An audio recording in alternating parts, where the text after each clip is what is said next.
As Jaber said, my name is Louis, one name like Prince, un nombre como aventura. And hey, I got one poem for you. It's called Footnote. It's called Footnote. And it's basically a love letter to the audience, y'all. I start by prefacing myself, and then I reach into y'all. So it goes like this.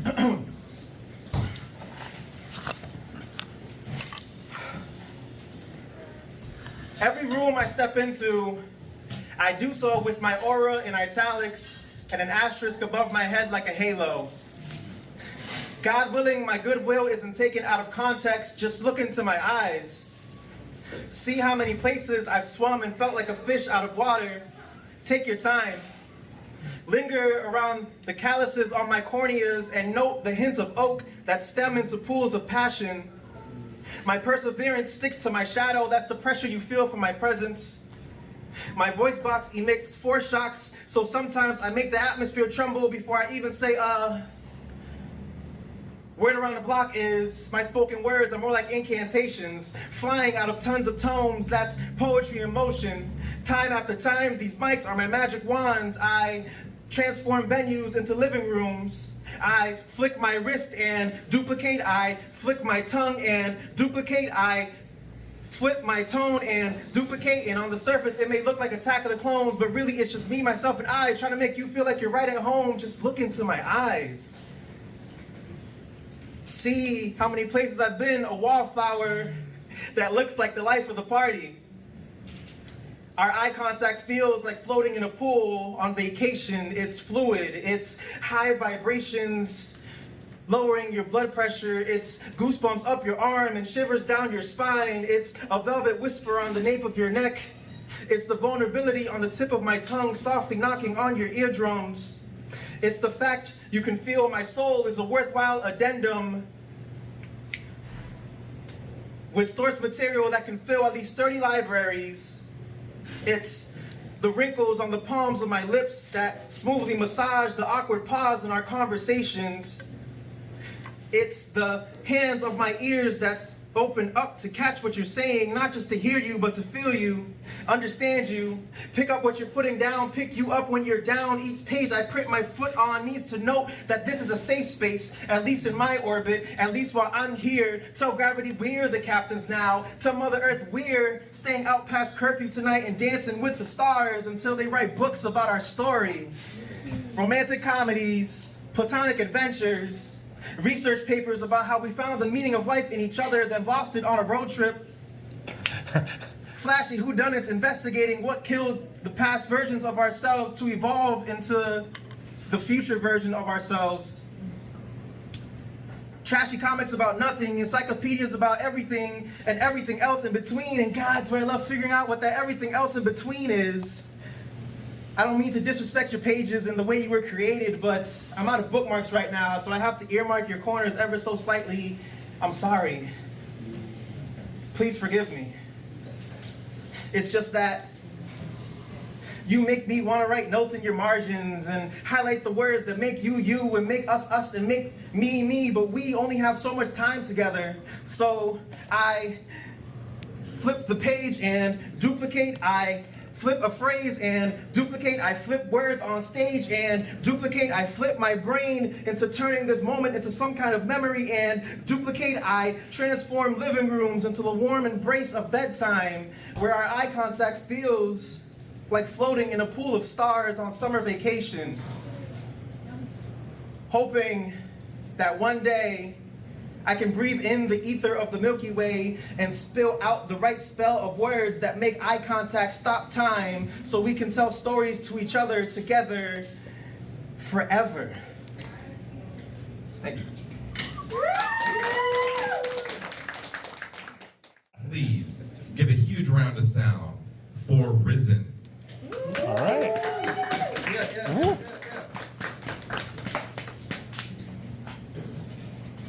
Yeah, so that's what I go by on stage. And you know what? I don't need this either. I don't. You know what? It's too crackly. It's fine. You know what? Wish I could say I don't need this, but I do. So sorry. Wait. It's like docking the Soyuz. There it is. Cool, got it. Awesome. Are you okay with me recording you when you're done Absolutely. destroying things? Absolutely. Yeah, now that we've gotten that out of the way. This is to all of the gifted kids that never quite met their potential. Including myself. It's called Gifted. You have so much potential if you would just... You are so smart. If only you could... You can do anything. If you just... If only you could... If only you were focused. You were motivated. You buckled down. You applied yourself. I've heard it all before. You were so gifted. And now I'm burnt out. A puddle of wax and ash and effort. Trying so hard to just. Do you think that I want to sit down at work to work, only to stare for hours into the abyss, trying to build a bridge across to reach my true potential? I sit here shouting into the void, do the thing! Why aren't you moving? Telling myself all the things you told me all these long years. Did I amount to anything? Yes. Yes, I did. I am here. I am alive. I am breathing. I amounted to years and stories and love. There is an infinite world inside my mind. A million things I wish I could make a reality, but I can't get my hands to move when I want them to. But oh, when the dam breaks and the world escapes, it flows like an unobstructed river. Rapids pouring out, filling the space between the world in my mind and the garden growing in yours. I hope that what I do create gives you room to dwell and reflect. Welcome to the new world. It's a gift. Thank you. Everybody, give a huge round of sound to Sapphire.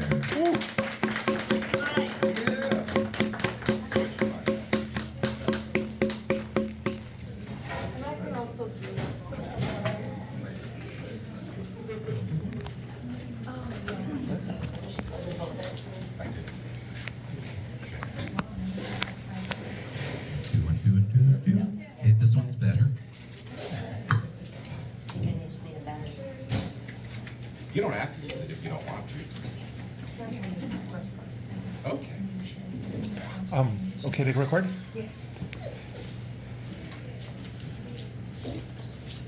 Bang! Bang! Bang! Columbine, home of the rebels. Beds and beds and beds of flower petals and blasted heads. Red stains and parent heart pains. I like to go to Virginia Tech to rep the reds and blues and play the jazzy blues of the bloody stained shoes. Columbine. Bang. Massacre of dead flowers, anticipating on hours and hours of the news. If I could cock back a stem with the thorn, then all the bees would go loose, killing every nectar produced in the flowers of Columbine. Martyrs on martyrs and martyrs. I live in Iran and I ran from being a martyr. Fuck this veil, I shall prevail. And with my highly sweet, delicate flower's heart. In Columbine High School, school of the rebels, I must rebel. Liberation, justification, and bang. I am a servant in the homes of Colorado. And I walk into a school pulling out an automatic shot to my head and yours. Fire plot, smash, and fleet, screaming, please, please, please, bleeding, bleeding. Flower, flower, flowers, plot, smashing, bleeding, screaming. Voices soar through Columbine High School. They thought it was cool to be a bully teenage flower at Columbine High School. Thank you. I'm Sapphire, your favorite gem, dropping jewels on your crown. And I'm a radical healer artist. I will use the last, few seconds to just introduce myself. Yes, I might have to tell you the truth. Open mic, and I'm just happy to be here. Love to see community. And I'm gonna end that Columbine piece is written by the definition of Columbine and trying to use flowers in the concept of laying flowers down for those who have passed, but also the different stories that word has been represented through literature and in school, and it was just a lot of metaphor stuff. So thank you for receiving that. And then I'll end it with this.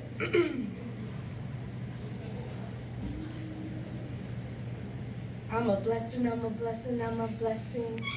I'm a blessing, I'm a blessing, I'm a blessing. Negative energy will try to test me. Always learn my lesson. Watch out, I'm big stepping. I'm a blessing, I'm a blessing. I've been flexing so my modesty turn into muscle. Hop into my bag and help me with these duffels. I'm balling with no cash cause I started from my losses. I heard you got a job, so my girls be bosses from Boston. Miss Pussy poppin' around the world, free the fake. Nothing can stop me, ooh, glow black girl, free the hate. No problems on me, yeah, glow black girl, thanks, babe. I gotta love me to know my worth. I'm hard, but I stay vulnerable. Tattoos on these scars and I stay portable. When shit pop off, I pray and still I grow. Flow like a Pisces, hard working Virgo. My wrist on snow, let's go, yeah. I'm a blessing, I'm a blessing, I'm a blessing. Negative energy will try to test me. Always learn my lesson. Watch out, I'm big stepping. I'm a blessing, you are blessing. Count your blessings. Thank you.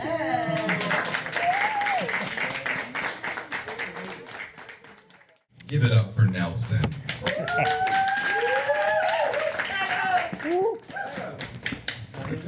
How you guys doing? I really don't need this time. I'm a blessing. Period. So funny thing is, I was parked like, I don't know how far, like 300 feet away, and I'm sitting in my car and I'm looking through the window and I see a man waving his hands, and I'm like, that's my group. I didn't have to see your face, bro. Like, I knew it was you from like a football field away. But, alright, so I got one piece for you guys. It's fairly new.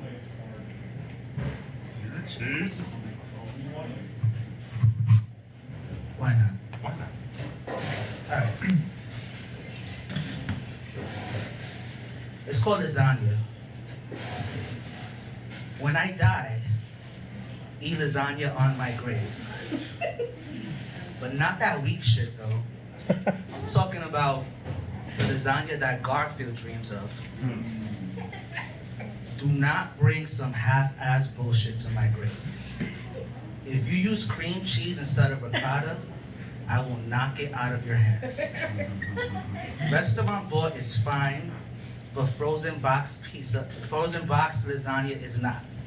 Have some respect for yourself and for me. I remember as a child, the moment that I decided lasagna was my forever food. My mom took me to Venice for dinner.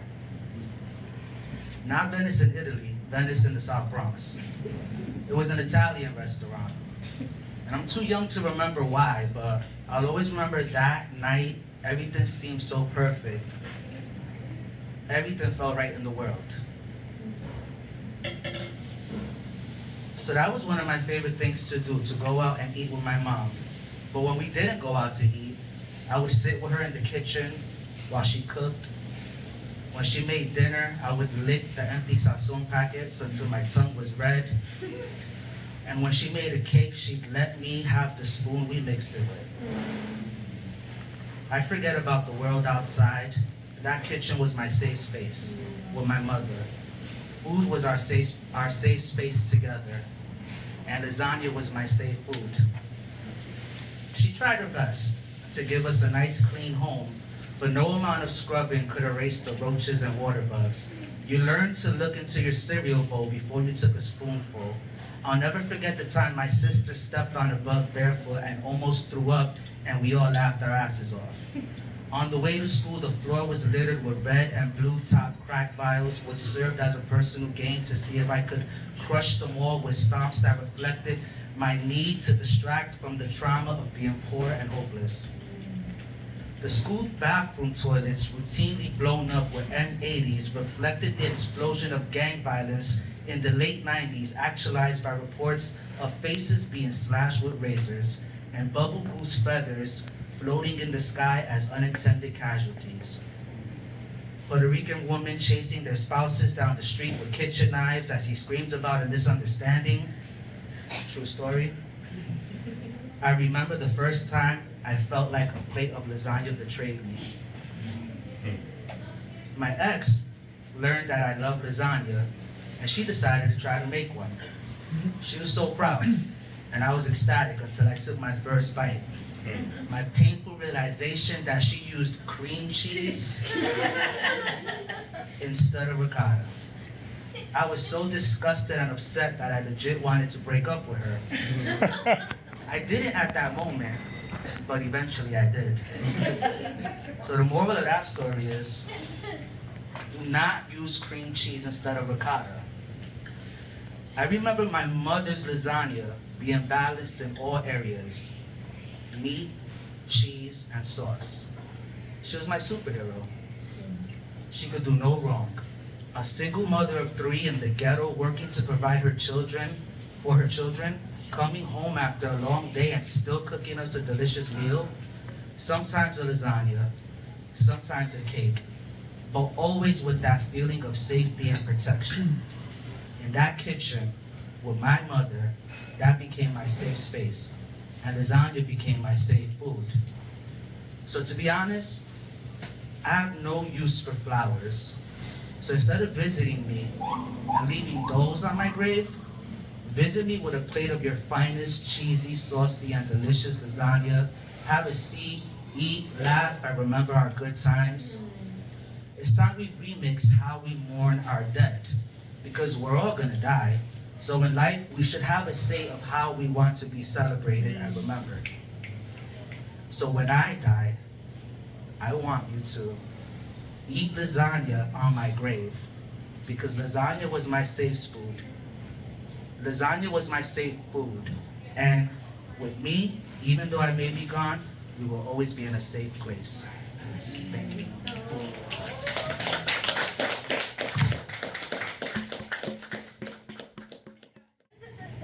Everyone, give a huge round of sound for Helena.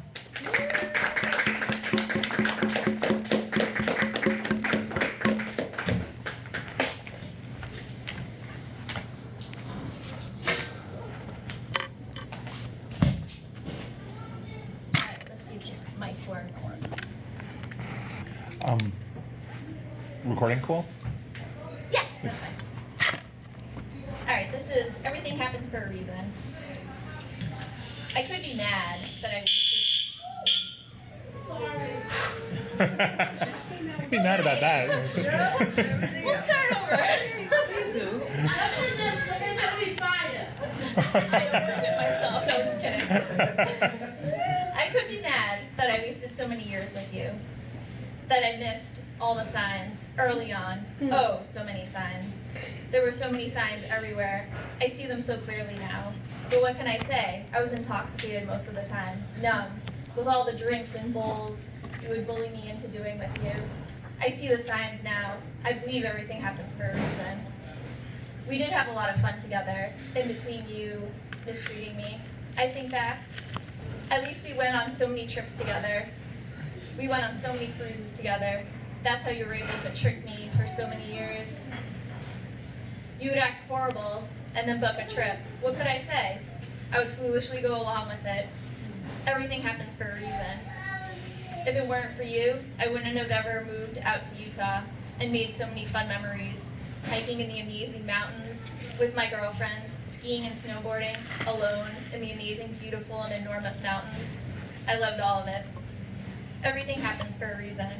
I finally realized what an abusive, controlling narcissist you were this whole time. I was foolishly blinded. Thank goodness you got worse. Thank goodness you started getting in my face, slapping me, shoving me, yelling at and belittling me. I finally realized just how horrible you were. I finally left you. I finally live close to my family and friends again. I'm so much better off. I have all the memories of what we did. I don't regret it. I could be mad I didn't see it sooner. All that matters is I finally did see it, and I left your ass. Thank goodness. I'm so much better off now. Yes. Yes.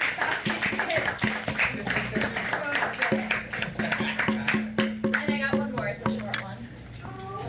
Love. When I think of you, I think of love. You fit me like a glove. Oh, I'm so in love. When I think of you, I think of love. You arrived back in my life in a blink. Boy, do you make me think. Feeling your arms around me, I feel so safe in your embrace. I just want to stay in your arms forever. When I think of you, I think of love. When we walk to a brink, I look into your eyes and wink. You are wonderful in every way. Boy, do you make me think. I am so in love with you.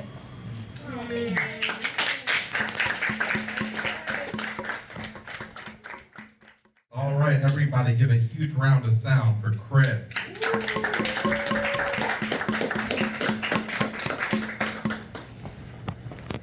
So this is kind of funny, like, she's actually the only one that's heard this. So this one's like about a relationship that I thought was gonna be a thing, turned out to be a month. But I had written this originally for the person that the relationship was with, so this was basically called For Shay. The right realness entered my field and essence. Your presence, I felt it. It feels like it was meant to be some spectacular. My vernacular might seem practical at times. I'm practically out of my mind sometimes about how special and unique I found myself to be in your arms at this time.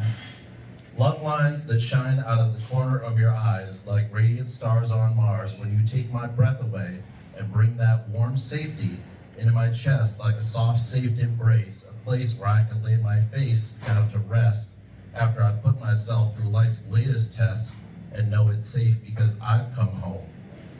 I feel your keys in my pocket and this fob you made like a locket, frozen timestamp of a journey just begun. I'm sprung like the way I get when I slide my fingers inside the waistband and feel your hip bone connected against mine. Fuck, you got me wet. I can't forget at any time the way your kisses bring me back into my body, and as chaotic as I feel sometimes, because of the way I was born, I'm still grounded when I'm with you because I know everything is just fine. Communication a must, and this I will trust. We will always and always just work together. It's work, remember? That makes a home, builds a life, build together, and I'll always promise to do my best, even when I stumble, to consider you in this partnership we forged from our spirits together. Life can burn hot, but it will never burn out. I might get burnt out sometimes, but with you on my mind, I've got no doubt my fire will be raging again soon. It's a whole mood, especially when I come in the room with you. Hold me close and remind me I'm working hard for two now. It's not just me. Wow. I've got so much more to see how full life can be with you in addition to what I can do on my own. Two humans can do so much more when there's a home to build toward and move forward. And I'm stepping into larger shoes, growing into a new paradigm that means changing even more. Not because someone wants to change me, I'm changing me because I have to be the best version of who I've ever been. And then I still have to learn more because it's always about growing, then sharing and showing how that growth can benefit that connection. And connecting once more with that intention, that promise, and did I mention I love you?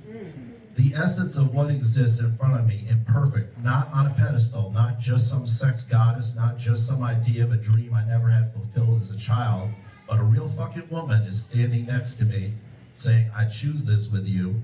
And how special is that? As special as a life could be, how blessed am I that you would be right there in front of me, as vulnerable as can be, as I can be, and just stand there, naked with all your clothes on, waiting for permission to lean in and feel those arms around you and know that you've come home too.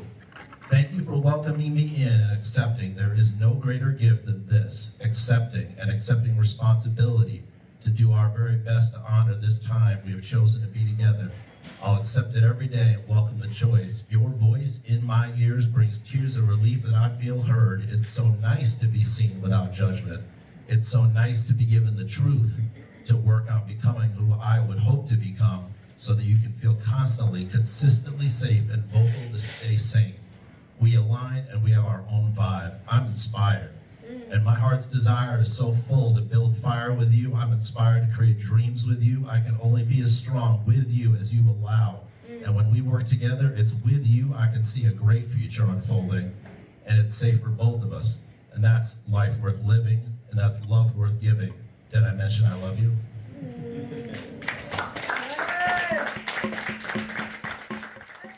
I will close out the open mic with a piece of my own from my fourth book, Dark. This is called Like Forever. You feel like forever, but I've never been good at telling time with other people's clocks. So used to being guided by stars, moons, and planets, I can't adjust to that brand of nuclear power, can't read that kind of satellite. You feel like forever, but I haven't been able to trust my senses for a while, things looking, sounding, even tasting like forever on my tongue, but eventually becoming ugly, discordant, poisonous still. But you still feel like forever, like nothing ever before, like little bits of everything before, the promises of yesterday echoing in tomorrow, and tomorrow, and tomorrow, until there is no tomorrow. But no senses can reach that far away. I'm having trouble picking up those sounds from that far away.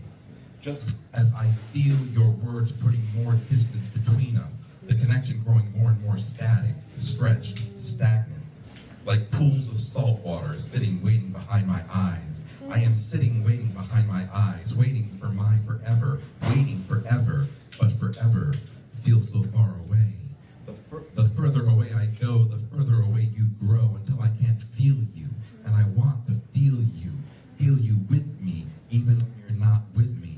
But the more you're not with me, the more you're not with me, until I can't feel you, until I feel like forever, because you feel like forever, and forever feels so far away. Wow, wow.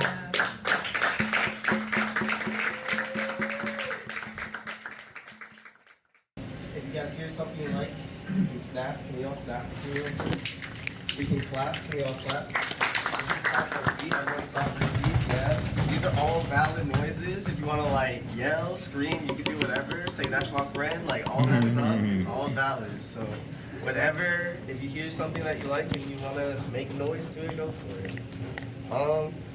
I'm gonna start on Saturday. This weekend, the team is competing in Boston at regionals. So I'm gonna start with my slam piece that I'm using for that.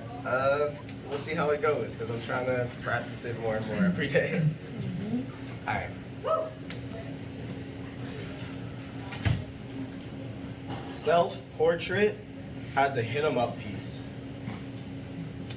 So first off, I'ma hit myself up, displaying my poetry for my eyes only, where every day I write a new rhyme to surpass that bar from 5 lines ago. And most people don't know this, but I own a typewriter at home, and I like to click-clack across the keyboard, beats forming cinematic masterpieces. When finally formulated, I staple to my bedroom wall, read every night before I slumber. So I remember my competition, constantly trying to beat that Kenny who wrote that last song off shots of soju and Hennessy, thinking each bottle's personality would be the perfect therapy to fight against my typewriter bedroom wall poetry. Come on, boy. So I can plaster new stanzas on top of these papers, forming stats of blotched ink, painting my walls and evolving prose, always sparring to be the net star of my own artistry. Come on.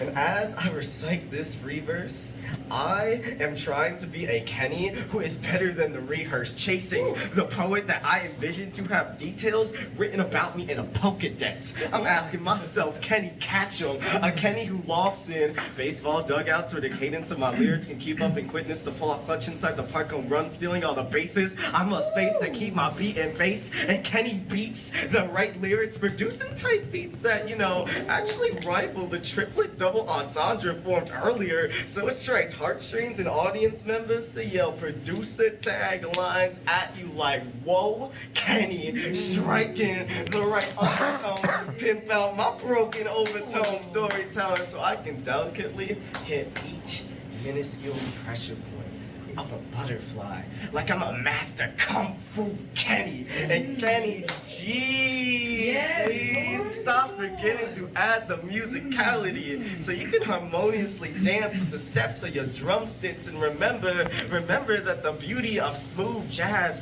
are the mistakes that you make in your craft. And damn, Kenny, stop jetting to that Smith & Wesson when revolving around a butchered barn that doesn't seem to hit the right mark. And in your jump shot on how far you were from the center of the target. So first off, I'ma hit myself up. Yes. The clique of Kennys that I came with, Yes. crafting a poem better than all my previous stories, standing by my writing hiccups and calling out my hazards on stage. So when someone in this crowd hears this last line, they can say, oh my God, you just killed Kenny. You fucking bastard.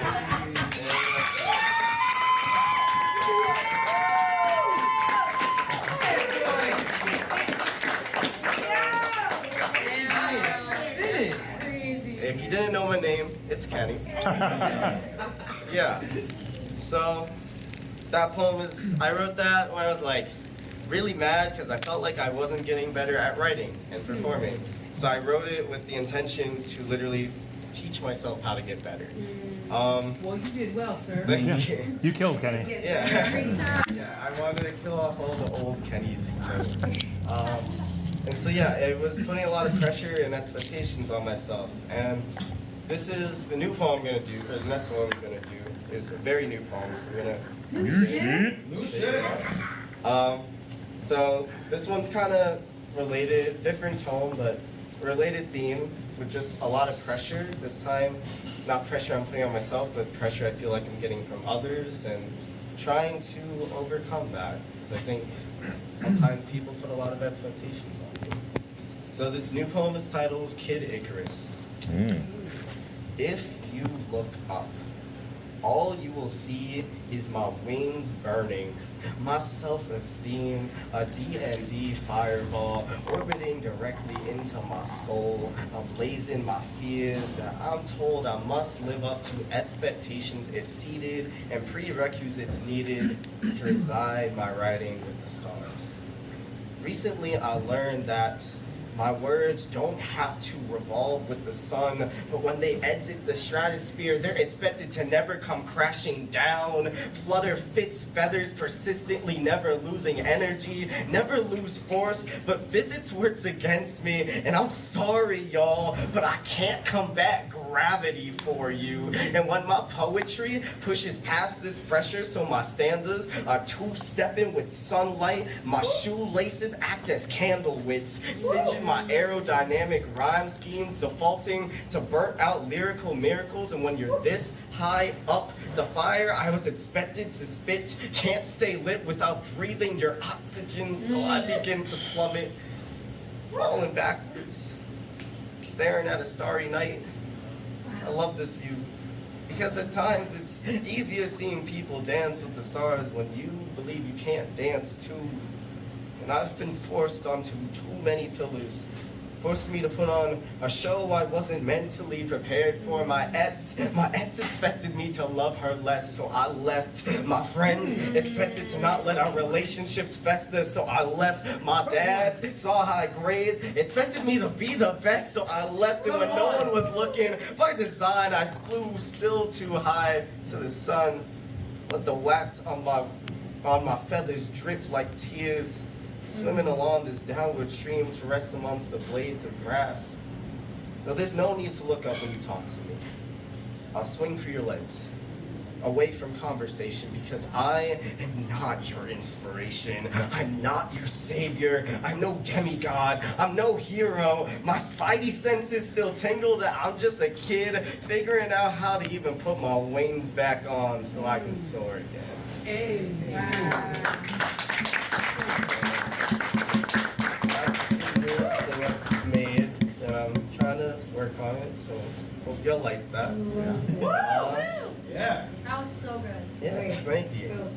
And then I just want to give like another quick shout out to like Jay for hosting this, and then Incredible in general. Like I really do appreciate this. Shout out to my friends back. Shout out to a lot of people who I've met in the poetry community. Like all of y'all are amazing. It's just like the last 8 months have been just kind of incredible, and it's really just thanks to all you guys. So I really do appreciate it.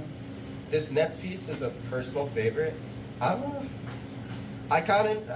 see what I know without my phone. So hopefully this goes okay. I'm trying to learn it right now. This was the first piece I ever used to compete at a slam with. And it's like kind of an origin story poem for like my Instagram. My Instagram is hotchocolate_poetry. So this poem is titled Hot Chocolate Poetry. Yeah.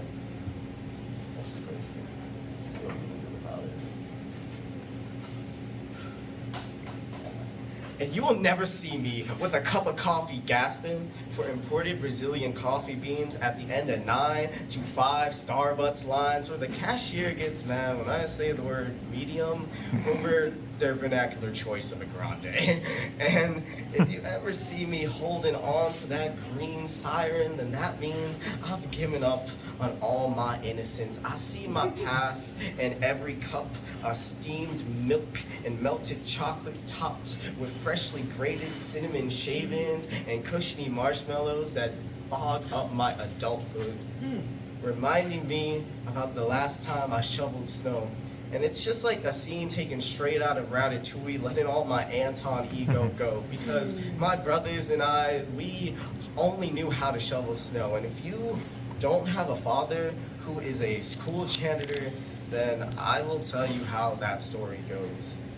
Because when local news stations mention morsels of flakes that rain down on our state, he treats this as a Super Bowl level event, gearing us up in thick padded snow boots and protective beanies, letting us on the field with different game plans depending on how many inches of snow we received and if it has the strength to form a ball shape. And when we were tackling snow off sidewalks to driveways and pathways, all of our nose tips were puffed up, breathing raspy lyricism. Our feet were frostbitten in snow, us reaching our hands to the sky. I remember those first moments where my innocence was captured in cups of Swiss Miss, dismissing the coldness that had cocooned my body. Hot chocolate igniting a whimsical fire in my memories, burning down my adulthood. See if I actually remember. Yeah, I actually remember.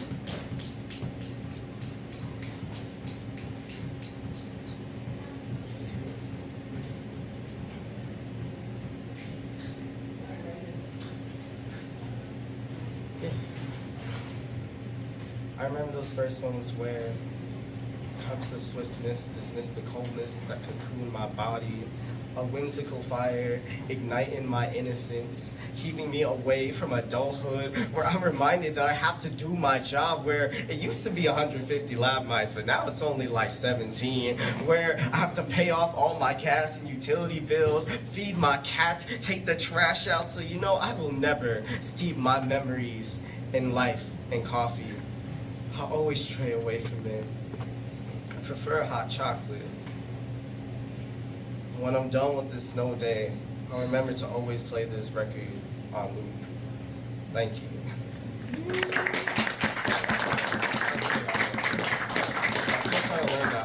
I'd love to get it down. But thanks for bearing with me on that one. I do appreciate that. Of course. So one thing I've realized a lot with my writing is I'll write something and then sometimes I realize that I want to write something related to it. So Kid Icarus and Self-Portrait were kind of that. So I wrote another poem about cafe drinks. I wrote this to a girl once, so I guess you could say it was kind of a love poem. I've never read it to a crowd, but to keep the theme of like working where everything has to be related, I thought I'd just do it tonight. I don't know what will happen, but I'm reading this one off my phone, if that's all right with you. Yes. So this one has two titles. It's called Dirty Chai Poetry, or So How Do You Stay Awake? So I once started a poem exactly like this. You will never see me with a cup of coffee gasping for imported Brazilian coffee beans at the end of 9 to 5 Starbucks lines where the cashier gets mad when I say the word medium over their vernacular choice of a grande. And every barista I said that line to would laugh at the accuracy, floating them back to childhood when they reminisce on never having coffee, drinks only reserved for their parents. But someone asked me once, so how do you stay awake then?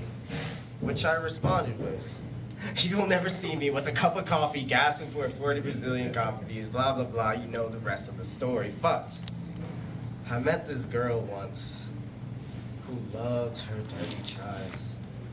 So I sipped on her espresso, a heavy ambrosia of cardamom and cloves, playing symphonic violins, paired with the kick of ginger and pepper, slamming orchestral cymbals, producing pungent aromatics that float me through the air like cartoonish vapors.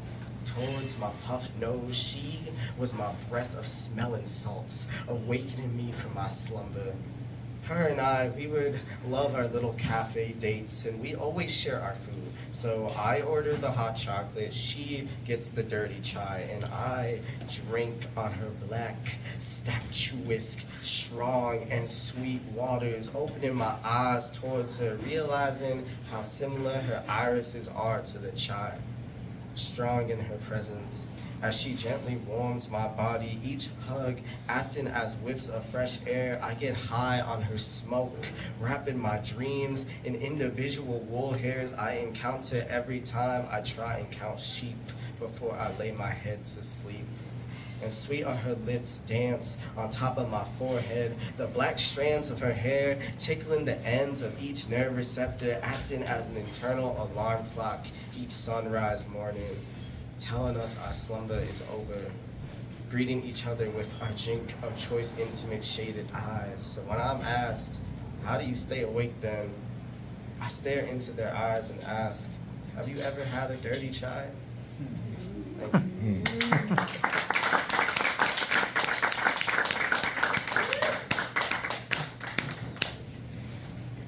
Okay. So, raise a hand. Who gets who gets chai over coffee? I'm curious. That's actually more than I thought there'd be. I respect that. I like you guys. Everyone else, no, never talking to you again.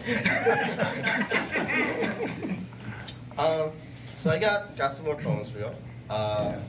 The next 4 are, this time, these 4 are kind of like all together, and it's all one big story. So they kind of they're all a little connected. They all have some words shared with each other. 2 of them I haven't really shared before. The other 2 were the pieces I used at Grand Slam for Providence. So if you guys have seen that, you'll see them again. And these first 2 pieces are not new, but just not seen before. So yeah, this first one, and I'm gonna say 2 poems in a row, so you're gonna see a big shift in the, I guess, mood. I'm just gonna keep going with it. So this first one is titled, I'm Not Your Uber Driver Anymore.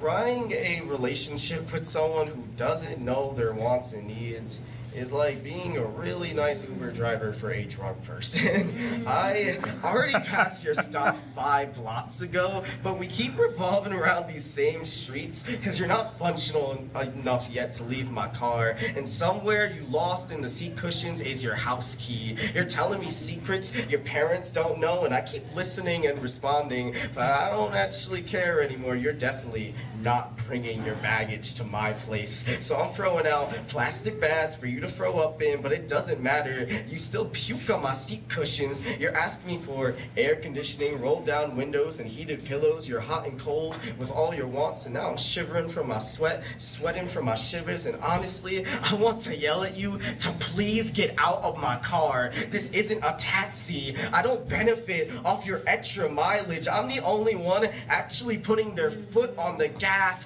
I'm gassed. It's 3 a.m. I want my infatuation to get lost with someone else now. Stop unbuckling your seatbelt as if you found a premature answer. Stay actually fixated in your thoughts for once, and you keep circling back to how you want to drive only with me. Cruise these streets for eternity, but I'm trying to 3-point turn away. Keep the angles in my rear view rigid, but I think there is a language barrier because I forgot how to say no to you. And I'm trying to figure out why a triangle would ever talk to a circle. That shit is pointless because if you didn't notice, it says on the dash cam that I stopped being your Uber driver the second you said I don't love you no more. So please step out of my car. You don't love me, and I'm trying to figure out how to drive away from you. And the funny thing is, I don't even have a license yet, y'all. So this whole time, we were driving with no destination in mind. All of my driving skills are fake. Everything we do is fake. You see, me and my girl love doing cosplay. I try to perfect my costume for her, rehearsing my script on, planning the next date, and telling her I love you, learning how to print press our lips into an actual story, so there is a newspaper article to throw on someone's curb the next morning. So me and my girl love doing cosplay. And sometimes I forget how great of an actor she is, studying to match my energy for the show, but each line of mascara likes to masquerade her true emotions, so I can only see your crooked smile, and I can hear your teeth shivering from the lies spewed between the gaps, her tongue screaming to let me know that this is just a costume, Kenny, but her mouth doesn't want that comfort to escape, so she would rather bust the blade open my wrist, spilling out all my insecurities, not knowing that the gear I wore was just fake plasticity. And all my cosplay partners like to follow the same scripts with their own deviations. One cosplayed as a photographer. Her camera said I had the most beautiful smile, but all the aperture could focus on was disgust. All she saw was flaws in each frame, but she was a great actor, y'all. I believed her every time she said the lighting was too bright for my darker exposures. One cosplayed as a secret. She mastered how to hold my hand without making contact, how to make her breath be felt through whispers, but she couldn't articulate these feelings to her loved ones. And the bangles on her ankles would ring out the phrase, I love you, Kenny, for 5 months straight. I forgot that was a part of your costume too. My last partner cosplays as my friend. Her mid-signals like to vibrate across my skin, modding out my goosebumps into braille-written love songs. Every time she would kiss me in between her bed sheets, asking for my constant presence as we became more than friendly benefits. But she had other people she wanted to cosplay with. And now I'm questioning all my wants and how much I have to act to win. And I cosplayed as a poet, where my character's signature line promised when I dipped my pen's creativity into my soul, the only calligraphy it would form would be signing out how beautiful you are. Never to treat this notepad as a punching bag for development, but that was just a part of my costume too. But every scar I slice with my katana like pen tip will always be laced with the heart that beats for you. Sometimes I get a little too deep into character, y'all. My love becomes more than just a show, it is a musical. I want us to star in every night and seeing your heart high amongst the constellations, made looking at your fake costume easy because the sun would always blind me. So, our cosplay partnerships always end with them saying that I deserve to do a couple's cosplay with someone better to go on New York City Comic-Con trips with. And maybe they're right. So next year, I'm going to cosplay as my shadow. So I will finally have someone to hold my body in public and won't leave me under the stage lights. Thank you.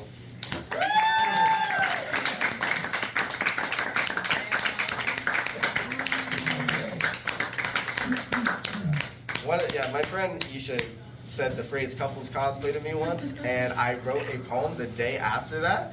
So thank you, Isha, for saying that phrase, because that gave that poem an idea. So to continue the story, if you couldn't tell, I wasn't doing great with some love stuff when I wrote those first two poems, and I was not happy. So I was trying to shift my headspace to more self-love stuff. I was trying to reflect on that. So the next poem I wrote, it's a shorter one. I wrote it at work. I wasn't doing my job, as I think we all should do. Don't do your work. I wrote this at my lab, and this was one of the pieces I did at Providence Grand Slam. So hope y'all enjoyed. When you hear this piece, think about your favorite song in the world. This poem is titled Ode to My Favorite Things by John Coltrane. My favorite sound of music is the lo-fi static of my bike grinding into asphalt as I pedal through cityscapes, listening to the soundtrack of Hey Arnold. My favorite embrace is my cat's whiskers shuffling against my ankles as we both resonate our ears' frequencies to that of a John Coltrane saxophone piece. My favorite moment is when my callous fingers find a warm hot chocolate to hug, mimicking the wool mittens knitted by my umbrella, lifting this ambrosia to my tongue. These are just a few of my favorite things. But I am still learning how to love my breath, letting it sing out my wants. I'm still learning how to love my neurons, letting them transmit signal to brain telling me that I truly do deserve better from others. I'm still learning how to love my heart, letting it reverberate its beats when it confuses murmurs of infatuation for actual love. I'm still learning how to love my shadow, letting it be the only figure I need to grace my presence. I am still learning how to love being alone. And letting that become one of my few favorite things too. Thank you.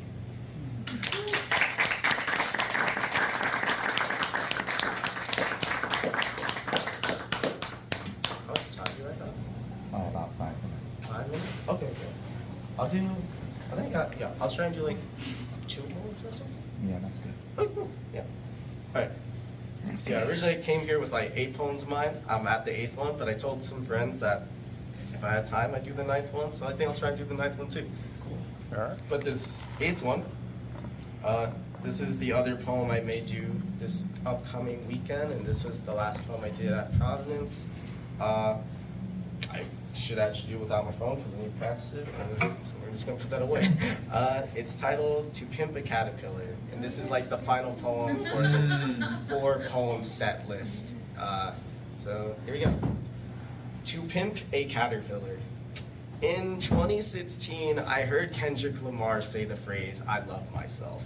I tried to believe him, not for his own sake, but because I have never said that phrase before. Back then, nostalgia was an undefined word my brain's dictionary would run a blank at, substituting any morsel of happiness with moments of deja vu. My conscience couldn't believe in the concept of self-love during childhood. I would caterpillar through life, eating on dopamine-sprinkled leafy greens, fattening my mental state with too many fake sugars, searching for validation through growth of others. Why love yourself if no one loves you? Was the easiest broken mentality to adopt. So I would bask in the sun rays of my PS4 screen, hoping to God to crystallize into a beautiful butterfly.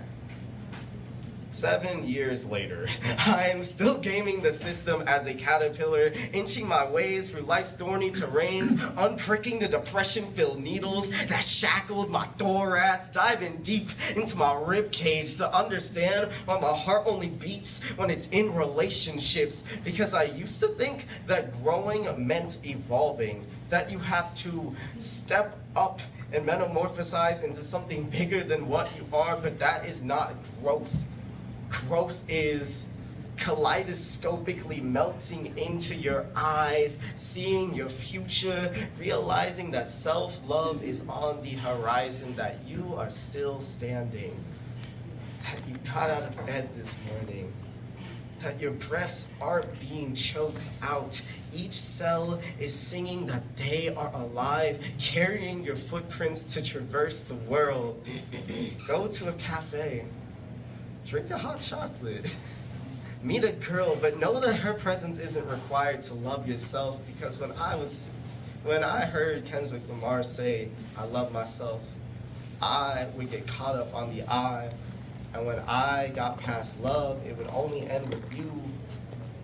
And when you will only love yourself, then I was stuck with, I am not a butterfly yet. I'm still growing.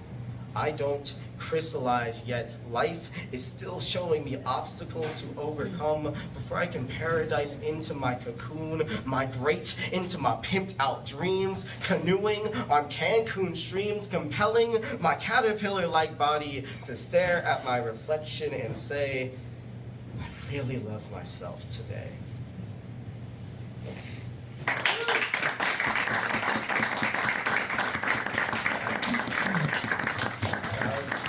So those 4 poems are all into one little self-love package. I hope you guys enjoyed that story. That's the first time I've ever actually done all 4 in a row like that, so I'm happy to finally do it. Thank you for listening. I'm gonna do one more. Encore. Yeah, one more. Another brand new piece. Yeah. I think. Actually, yeah, only Louis has heard this one, so,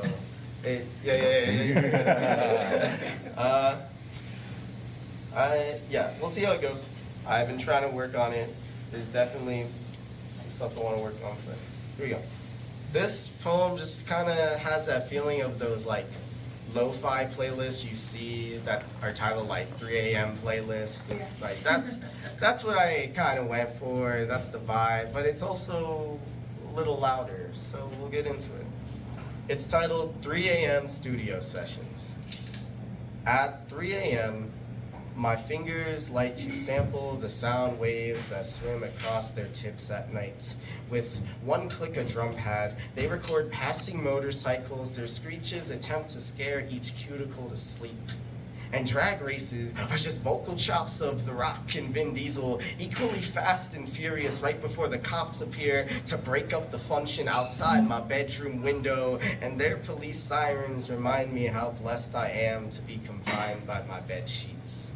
While my bed creaks, creating hi-hat triplet beats, letting my fingers ride on each squeak, spelling out lyrics in Morse code, my cat responds. Back with his own pitter-patter of paws, crashing into ground, his kneading of biscuits along my pillow reminds my afro that there is another living presence around.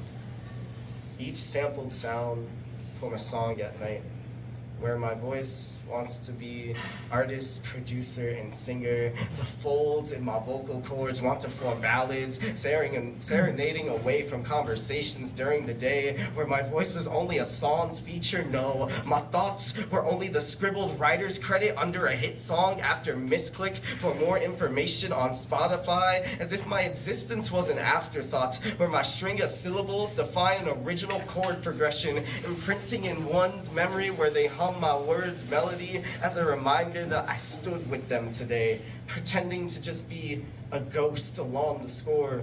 So even when you don't notice my presence, my consonants give the beats a greater dimension.